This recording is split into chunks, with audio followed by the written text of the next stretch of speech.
Hi friends, welcome back to my channel. ఈరోజు మీకు ఈ సీరియల్లో ఏం జరిగిందో తెలుసుకోవాలి అనుకుంటున్నారా? అయితే వెంటనే మనం సీరియల్లోకి వెళ్ళిపోదాం. ఇక సత్యనారాయణ వ్రతం దగ్గర జరిగిన గొడవకి కావ్య చాలా బాధపడుతూ తన గదిలోనే కూర్చుంటుంది. ఇంతలో రాజ్ కావ్య దగ్గరికి వచ్చి, ఏంటి అంతలాగా బాధపడుతున్నావు? లే, ఇప్పుడు కళ్యాణ్ ఫస్ట్ నైట్ రూమ్ మనమే కదా డెకరేట్ చేయాలి అని అనడంతో, వద్దులేండి, నేను అక్కడికి రాను.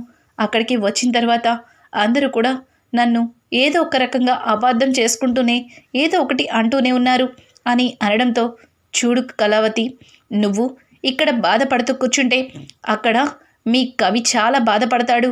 మరి తన బాధని నువ్వు చూస్తూ ఉంటావా?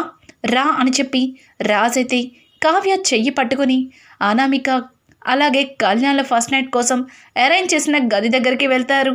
ఇక గది మొత్తాన్ని కూడా చాలా అందంగా అలంకరిస్తారు. ఆ తరువాత పళ్ళు పువ్వులు అన్నీ కూడా ఏర్పాటు చేస్తారు. ఇంతలో ఇదంతా చూసిన రుద్రాణి అయితే, ఏంటిది ఇలా జరిగింది?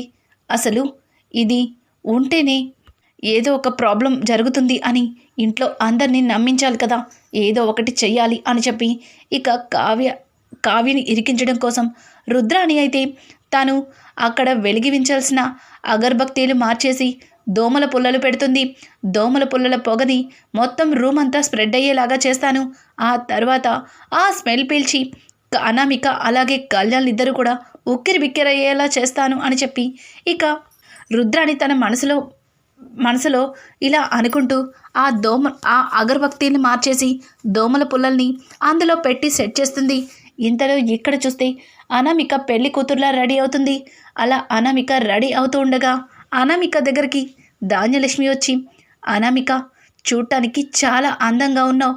ఇక ఈ ఇంటికి ముందుగా వారసుడిని నువ్వే ఇవ్వాలి అని చెప్పడంతో పక్కనే ఉన్న స్వప్న అయితే, అదేంటా ఆంటీ, ఆల్రెడీ నేను కడుపుతో ఉన్నాను కదా, ఫస్ట్ నాకు కదా ఈ ఇంటి వారసుని ఇచ్చే అవకాశం వచ్చింది అని అంటుంటే, చూడమ్మాయి, నువ్వు రుద్రాని కోడలివి, దుగ్గిరాళ్ళ వారింటి వారసులు రాజ్ అలాగే కళ్యాణ్, మరి వీళ్ళకు పుట్టినవాడు ఈ ఇంటి వారసుడు అవుతాడు కదా అని చెప్పడంతో స్వప్న ఏమీ మాట్లాడలేక సైలెంట్గా ఉండిపోతుంది.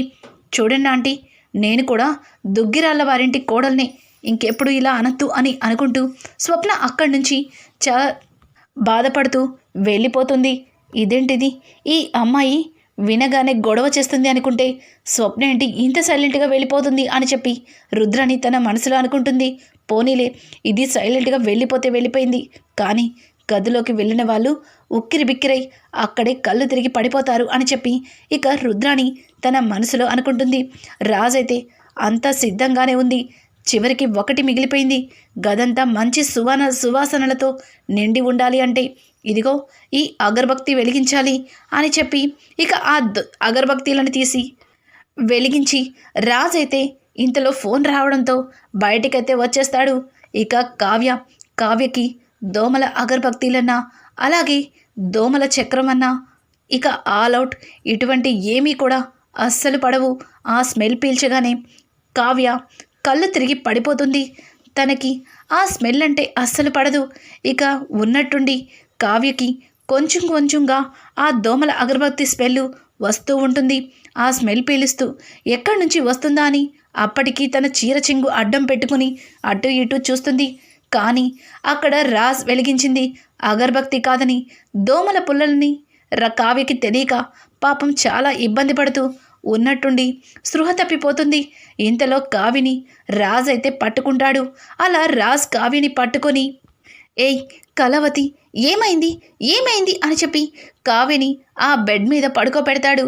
ఇంతలో అక్కడికి కుటుంబం మొత్తం అనామికని తీసుకొని వస్తారు.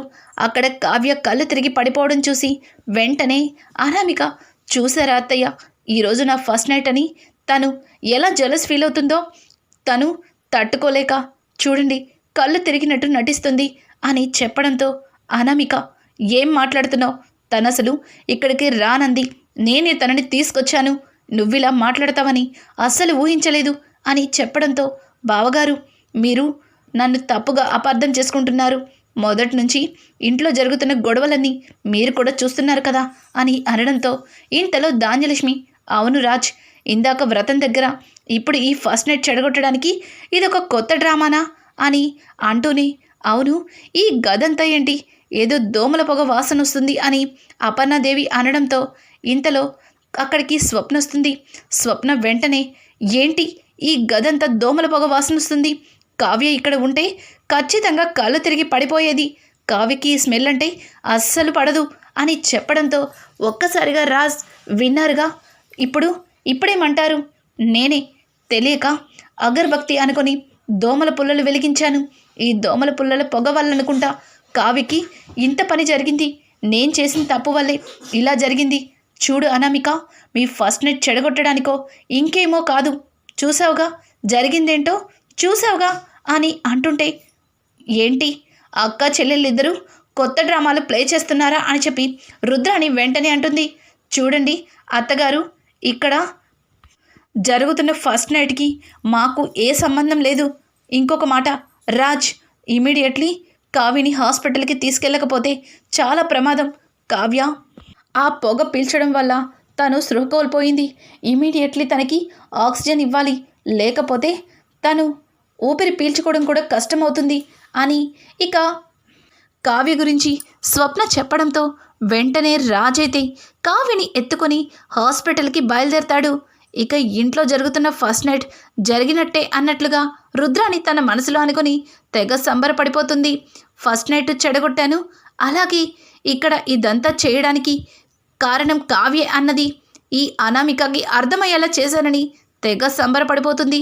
ఇక అనామిక అయితే తన మనసులో, ఇదేంటిది, ఎంచక్క కళ్యాణ్తో ఫస్ట్ నైట్ జరుపుకున్న తర్వాత కళ్యాణ్ని నాతో పాటు నా పుట్టింటికి తీసుకెళ్ళిపోదాం అనుకున్నా, కానీ ఇక్కడ అంతా రివర్స్ అయింది అని చెప్పి అనామిక తెగ ఫీల్ అయిపోతుంది. అందరూ కూడా కావ్య కోసం ఇక హాస్పిటల్కి పరుగులు తీస్తారు. ఇక్కడ చూస్తే అప్పు పిజ్జా డెలివరీ ఇస్తూ ఉండగా వచ్చేటప్పుడు కారులో మన కావ్యని తీసుకెళ్లడం అప్పు చూసేస్తుంది. అప్పు కావ్యని చూసి అక్క అని అనడంతో వెంటనే వెనక నుంచి కారులో వస్తున్న కళ్యాణ్, అప్పు వదనకి బాగోలేదు, వదనకి దోమల పుల్లల స్మెల్ పడదంట కదా, ఆ దోమల అగరబత్తి స్మెల్ పీల్చి వదిన కళ్ళు తిరిగి పడిపోయింది అని అనడంతో వెంటనే అప్పు, అమ్మో అక్కకి ఆ దోమల పుల్లల స్మెల్ అస్సలు పడదు, వెంటనే హాస్పిటల్కి తీసుకెళ్ళాలి, అక్కకి ఏమవుతుందో ఏమో అన్నట్టుగా అప్పు కూడా కారెక్కి కూర్చుంటుంది. అనుకోకుండా అప్పు అనామిక పక్కనే కూర్చుంటుంది. ఇంకా కళ్యాణ్ అయితే అప్పుతో లొడలొడ మాట్లాడుతూనే ఉంటాడు.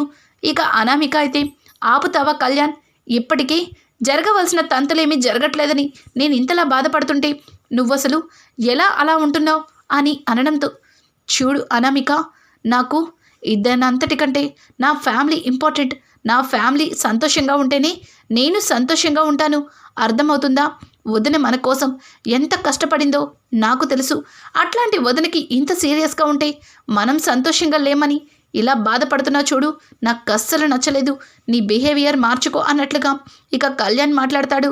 ఇక డాక్టర్లు అయితే కావ్యని చెకప్ చేసి అందరికీ కూడా ఒక గుడ్ న్యూస్ని అయితే చెప్తారు. ఆ గుడ్ న్యూస్ మరేమీ కాదు, కావ్య కడుపుతో ఉందని. కావ్య కడుపుతో ఉంది అన్న గుడ్ న్యూస్ని విన్న కుటుంబం మొత్తం ఒక విధంగా షాక్ అయినా సంతోషిస్తారు.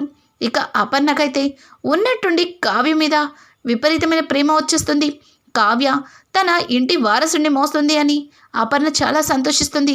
ఒక విధంగా అందరూ సంతోషించిన రాజ్ మొహంలో ఆనందం ఉండదు. ఎందుకంటే రాజ్కి తెలిసినంతవరకు కావ్యతో తనెప్పుడు కూడా కలిసి లేడు. అట్లాంటి కావ్యని ఇప్పుడు కడుపుతో ఉంది అన్న నిజం తెలిసిన తర్వాత రాజ్కి ఒక్క క్షణం ఏమీ అర్థం కాదు. డాక్టర్ అబద్ధం చెప్తున్నారా, లేకపోతే నిజంగానే నాకు తెలియకుండా కళావతితో, లేదు కళావతిని అడిగి తెలుసుకోవాలి అని చెప్పి ఇక రాజ్ అయితే లోపలికి వెళ్తాడు. డాక్టర్ ఒక్కసారి తనతో మాట్లాడొచ్చా అని చెప్పడంతో, చూడండి సార్, పక్కన చాలామంది పేషెంట్లు ఉన్నారు, డిస్టర్బ్ అవ్వకుండా మీరు మేడంని చూసి వెళ్ళొచ్చు అని చెప్పి అక్కడ ఉన్న కొంతమంది నర్సులు చెప్తారు.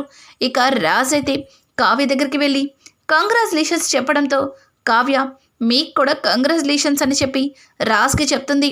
ఇక రాజ్ అయితే, ఏంటిదంతా, అసలు మనిద్దరం ఎప్పుడు కలుసున్నామని, నువ్వు ఇప్పుడు తల్లివవుతున్నావని డాక్టర్ చెప్తున్నారు, నిజం చెప్పు, ఏమైంది ఆ రోజు అని అంటూ ఉంటే, అవును మరి మీకేమీ తెలీదు, చేయవలసినవన్నీ చేసేసి ఇప్పుడు ఏమీ తెలియనట్టుగా మాట్లాడుతున్నారు. ఆయన నన్ను త్వరలోనే వదిలించుకోవాలి అనుకుంటున్నారు కదా. ఇప్పుడు ఏం జరిగినా సరే జరగనట్టుగానే మీకు అనిపిస్తుందిలే. ఎంతైనా బయట రుచులకి అలవాటు పడ్డారు. ఇక ఇంట్లో భోజనం ఏమి నచ్చుతుందిలే అని చెప్పి కావ్య మళ్ళీ ఇక రివర్స్లో మాట్లాడుతూ కనిపిస్తుంది. ఏయ్, ఏం చెప్పాలనుకున్నావో డైరెక్ట్గా చెప్పు. ఇలా అర్థం కాకుండా మాట్లాడావంటే నిన్ను అనుకుంటూ రాజ్ అయితే మీదకెళ్ళిపోతాడు. ఇక కావ్య కడుపుతో ఉందన్న సంగతి తెలిసి అపర్ణాదేవి అయితే అమ్మ కావ్య అని చెప్పి కావ్యని దగ్గరికి తీసుకుంటుంది. అపర్ణ అలా తీసుకోవడం వల్ల కావ్య చాలా సంతోషిస్తుంది. కానీ మనసులో వీళ్ళందరినీ మోసం చేస్తున్నానే అని కావ్య అనుకుంటుంది.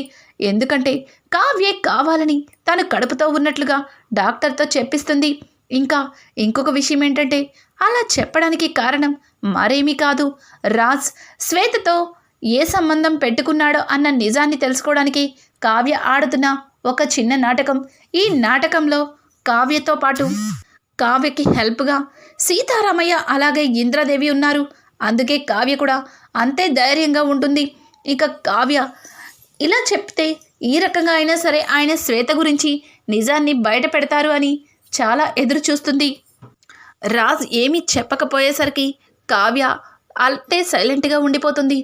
ఎందుకంటే రాజ్ కూడా ఏ తప్పు చేయలేదు కాబట్టి, అనామిక తన స్నేహితురాలు కాబట్టి. ఇక ఇదంతా ఇలా ఉండగా ఇక్కడ అనామిక అలాగే అప్పు కళ్యాణ్ ముగ్గురు మాట్లాడుకుంటూ అనామిక అప్పుతో కళ్యాణ్ క్లోజ్గా ఉండడాన్ని అస్సలు తట్టుకోలేకపోతుంది. ఇక్కడ చూస్తే ధాన్యలక్ష్మి, ఏంటి మళ్ళీ తయారయ్యావా, మళ్ళీ ఏం మనసులో పెట్టుకుని నా కొడుకు దగ్గరికి వచ్చావన్నట్టుగా అప్పు మీద విరుచుకుపడుతుంది. ఇలా గొడవల్లో వీళ్ళు ఉండగా ఇక కావ్య వేస్తున్న ప్లాన్స్లో ఒక్కొక్కరు బయటికి వస్తారా, ఇక ఒక్కొక్కరు అడ్డంగా రాజ్కి దొరుకుతారా? రానున్న ఎపిసోడ్స్ మరింత ఇంట్రెస్టింగ్గా మారబోతున్నాయి. ఈ వీడియో కనుక మీకు నచ్చినట్టయితే లైక్ చేసి సబ్స్క్రైబ్ చేసుకోవడం మాత్రం మర్చిపోకండి. థ్యాంక్స్.